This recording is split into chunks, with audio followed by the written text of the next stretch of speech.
स्वागत है आपका भीम न्यूज इंडिया, देश के सबसे प्रमुख और विश्वसनीय चैनल में।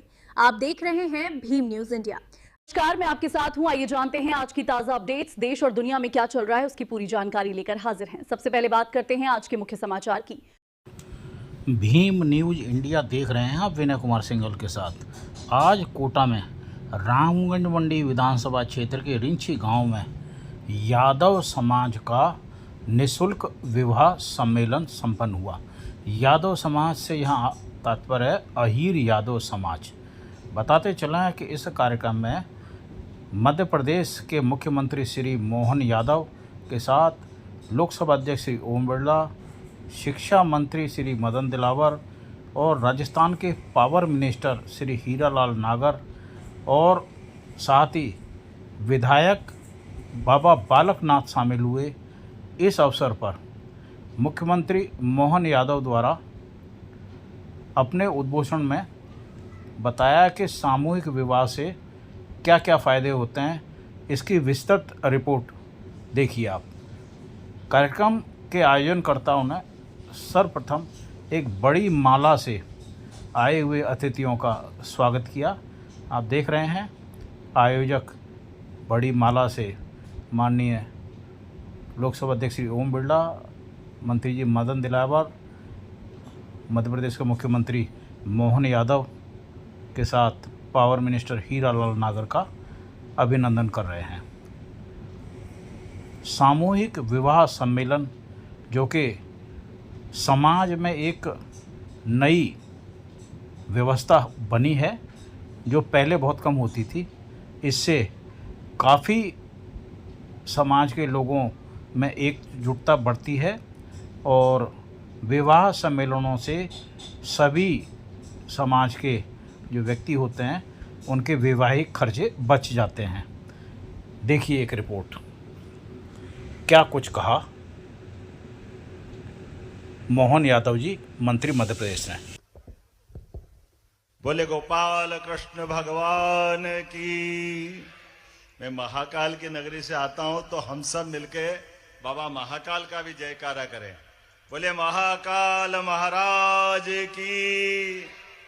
आज का ये बहुत सामूहिक विवाह का पवित्र मंच पर विराजमान दुनिया के सबसे बड़े लोकतांत्रिक देश के सबसे बड़ी पंचायत या हमारी पार्लियामेंट के माननीय अध्यक्ष और आपके सौभाग्यशाली कोटा से हमारे देश के सबसे बड़े एक तरह से जनतांत्रिक तरीके से गणतंत्र के सबसे बड़े अधिष्ठान का जीवंत मंदिर, उसके अध्यक्ष माननीय ओम बिरला जी, जोरदार अभिनंदन करें माननीय ओम बिरला जी।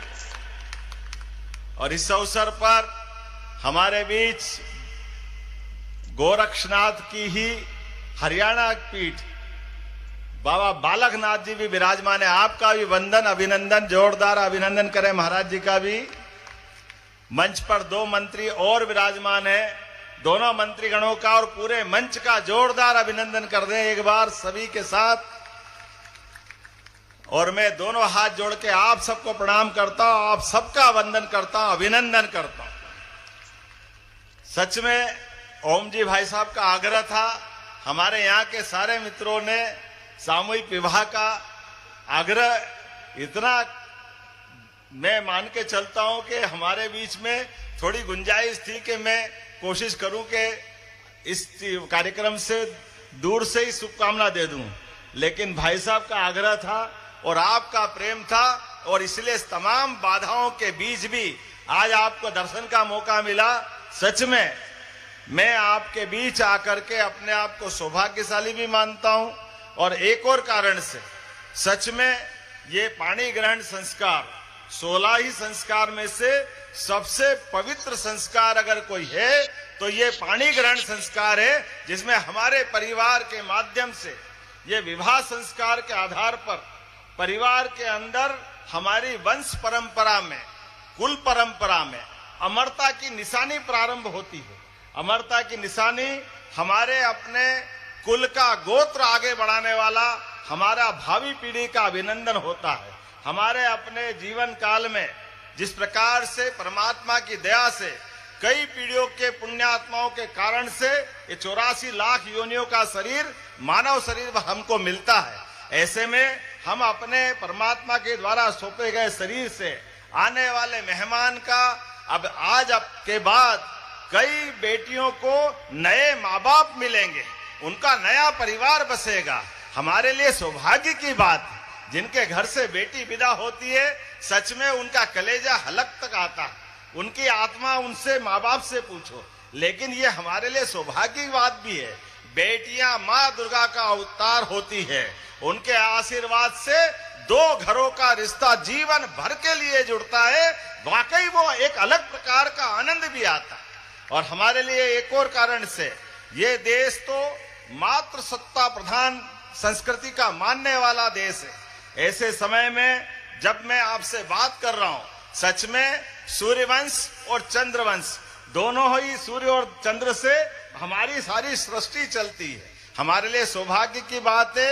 मैं चंद्रवंशियों से भी बात कर रहा हूं और गोपाल कृष्ण के जय जयकार भी लगवा रहा हूं। बोले गोपाल कृष्ण भगवान की।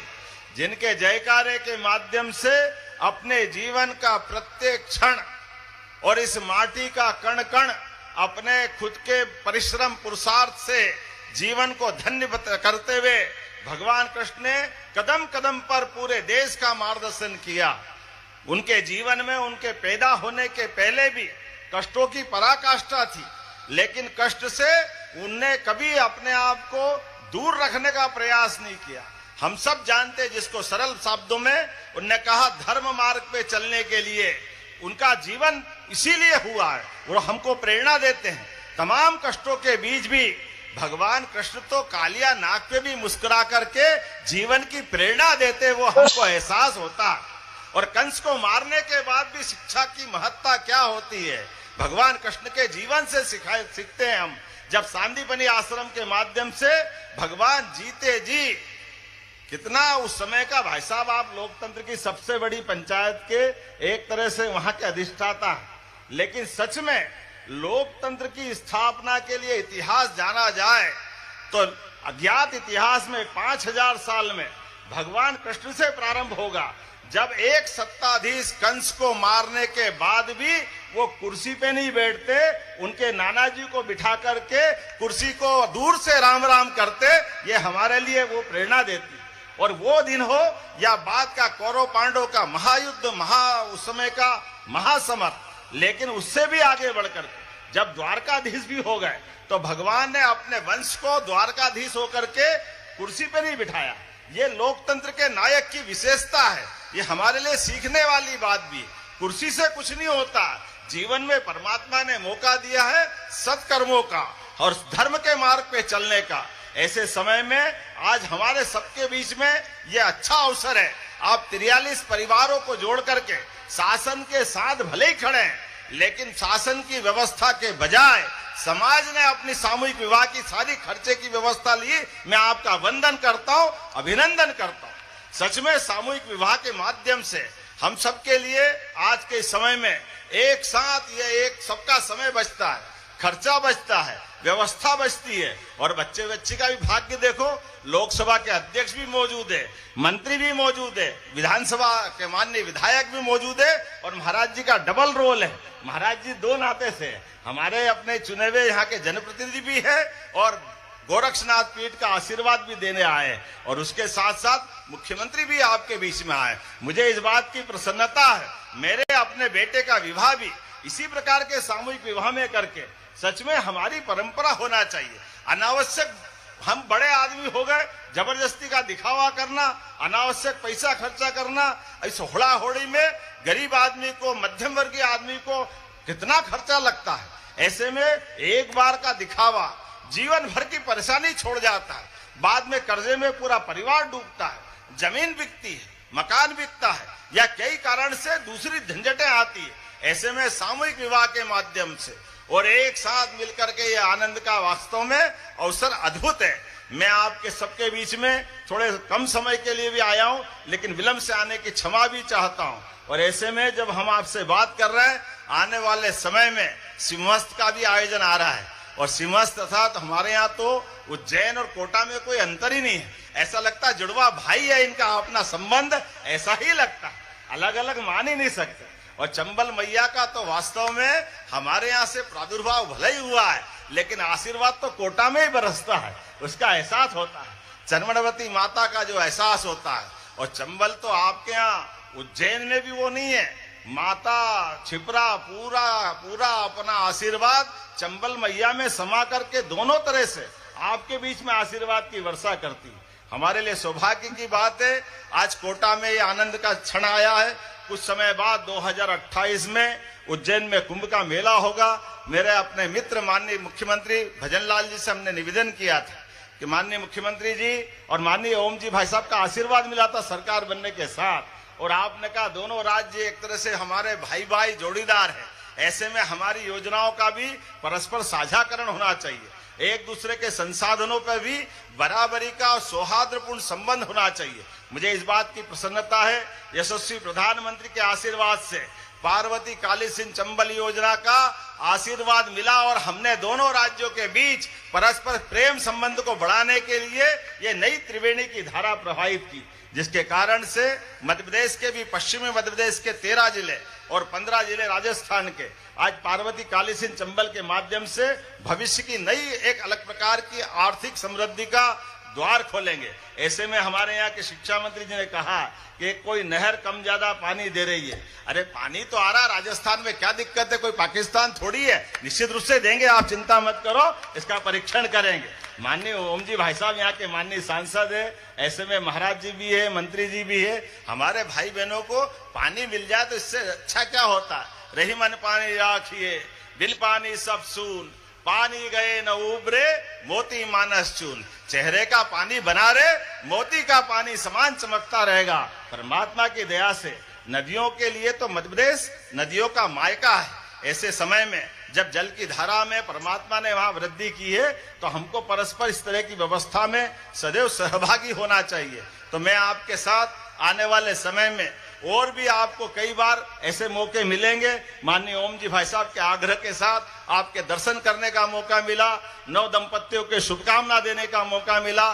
सबको बधाई देते हुए आप सबको सिमस्त 2028 का आमंत्रण भी दे रहा हूं। और माननीय भजनलाल जी के साथ हमने एक प्रकल्प चालू किया। भगवान श्री कृष्ण ने कंस को मारने के बाद मथुरा से कदम बढ़ा करके जहां जहां उनने लीलाएं किए, प्रत्येक स्थान को मध्य प्रदेश भी तीर्थ बना रहा है और राजस्थान भी तीर्थ के रूप में विकसित कर रहा है। यह हमारे लिए सौभाग्य की बात है। कई प्रकार की भगवान की लीलाओं से जीवन भर हमको प्रेरणा मिलती रहेगी। उनके प्रत्येक कदम एक से बढ़कर एक हमको सदैव जीवन में पाथे के रूप में रहेंगे। इसलिए हमने उस योजना का नाम भी श्री कृष्ण पाथे योजना दिया है। मैं सौभाग्यशाली हूं, आज कोटा में पुनः आकर के आपके सामूहिक कार्यक्रम में माननीय ओम जी भाई साहब आपने मौका दिया, इसका धन्यवाद भी देता हूं और उम्मीद करता हूं आने वाले कार्यक्रम में और भी मिलेंगे। एक मुझे आपने कोई पत्र दिया है किसी ने, शायद रामगंज मंडी के पास मंदिर का, तो मैं यहीं से घोषणा करता हूं, वहां तो प्रोसेस तो हमारे राज्य की रहेगी और जो जहां जैसा चाहोगे आपकी पूरी मदद करने के लिए तैयार रहेंगे। मेरी अपनी ओर से पुनः आपका वंदन, अभिनंदन। मेरे साथ प्रेम से बोलो गोपाल कृष्ण भगवान की। बहुत बहुत धन्यवाद।